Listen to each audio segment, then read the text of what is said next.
I think conservative ideology is so like ingrained into the fabric of America that I think there is something about getting to college and being nasty and going absolutely feral.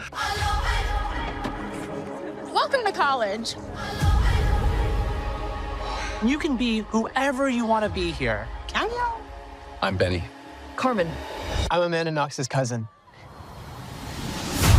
How the freshman ladies treat me. Any hotties?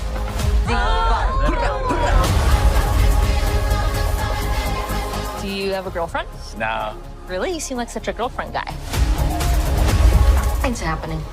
Amazon Prime's latest original series comes from multi-hyphenate Benito Skinner, who created, wrote, and stars in the show about a high school valedictorian and football star, Benny, who sets about college life with lingering questions about his sexuality, and so hides behind all the cliched trappings of machismo and masculinity. But while this raucous story of self-discovery unfolds with lots of humour, the real magic lies in the relationship dynamics between the male and female characters, something that Benito lifted from his own life and brought it into the world he created for his series, Overcompensating. Judita da Silva, Arise Play Nigeria. You said in the press conference that the true love story at the heart of this series is the relationship between women and gay men. And I know for myself, with my male friends who are gay, I refer to them as my husbands and clearly have no boundaries. I have no boundaries. Good. Yeah. Where do you think the magic of that synergy between women and gay men comes from, that you've harnessed, like you felt in your life and you've harnessed in this series? I think it's not needing anything from each other, but just love. And I think that that's what I feel like with all my female friends, is that they don't require a performative version of myself. My best friend, Mary Beth, I think, has always urged me to just be myself. She's like, this is enough. You don't have to be Benny drama. Yeah. Like, I want to watch Hitch with you on TV. Like, I want to watch a season of Gossip Girl. Like, I don't give a fuck. And I think both sides, I think, also empower each other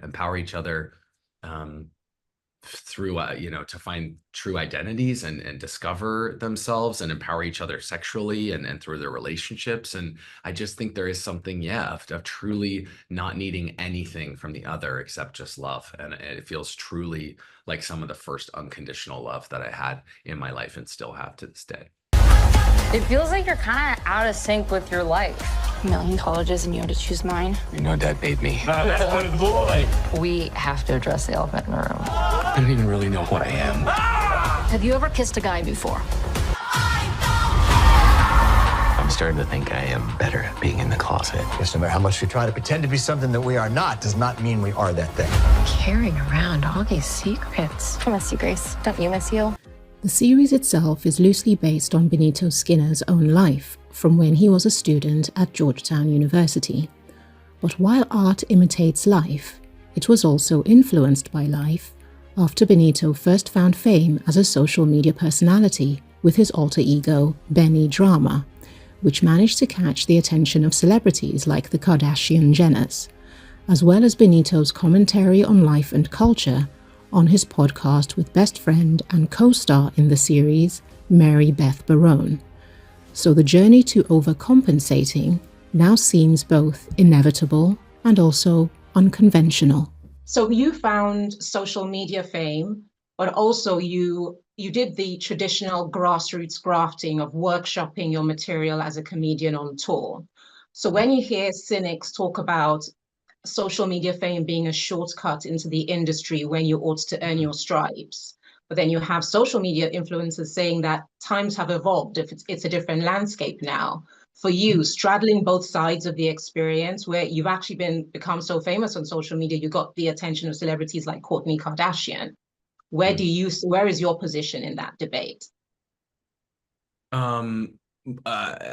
My position on it being a shortcut, I don't know if that makes sense to me, just because what would have been my entryway then? You know, I didn't know anyone at an agency. I didn't know anyone who worked in the entertainment industry.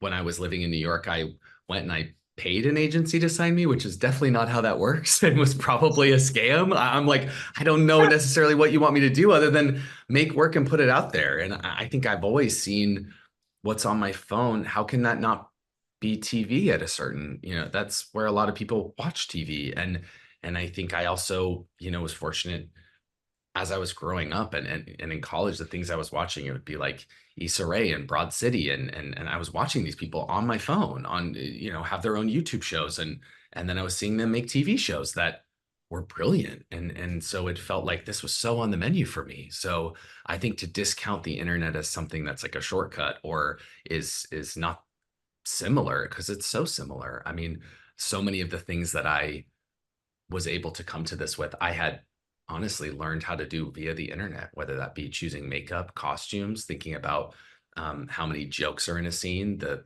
stakes of a scene, like all of these things I got to, I think obviously do in a really intense and collaborative way later. But yeah, I think never write off social media. I think there is something really beautiful about finding your voice through that. And I felt the same way in just going on stage. I felt like both was really powerful. To hear real laughter and see real reactions to things is so helpful for your comedy and trying to find your comedic voice. But without the internet, I wouldn't be here. And it did not feel like a shortcut in any way, making for, you know, like multiple sketches a week and putting myself out there and editing them like that.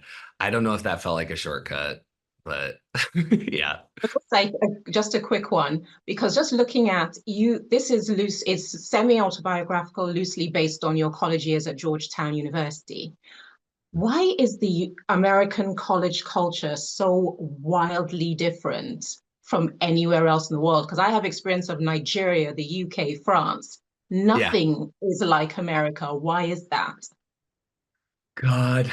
Probably has something to do with our intense consumption and privilege. And I think, you know, I don't know if necessarily if this is that different, but I think there's also so much sexual suppression and so much of the way that we teach people about sex, especially in high school. So then there's something to just be let out the second that people are out of their houses and go to college. It's just like, oh my God, all of this feels so repressed and contained. And I think conservative ideology is so like ingrained into the fabric of America that I think there is something about getting to college and being nasty and going absolutely feral. I think really there is, yeah. But then, you know, of course, like the concept of like, you know, having 50 beers and, you know, like chugging or doing gravity bongs, like all those things feel like American consumption, which is unfortunately very much a part of also the fabric of America. So I'm sure there are many things at play. It was such a fun to watch, and congratulations just being a multi-hyphenate and doing everything so well. Bravo. Thank you so much. It was so nice talking with you. Overcompensating depicts the journey to adulthood as one fraught with its own particular cocktail of social challenges. But while the college years are littered with each person's inevitable missteps, more often than not, they form some of the best and most unforgettable years of our lives, and introduce some of the best and most unforgettable people to our lives. Perfection is boring. I'm done playing nice. I'm going to play ape on these horses. What? You live in a college town. We'll play it.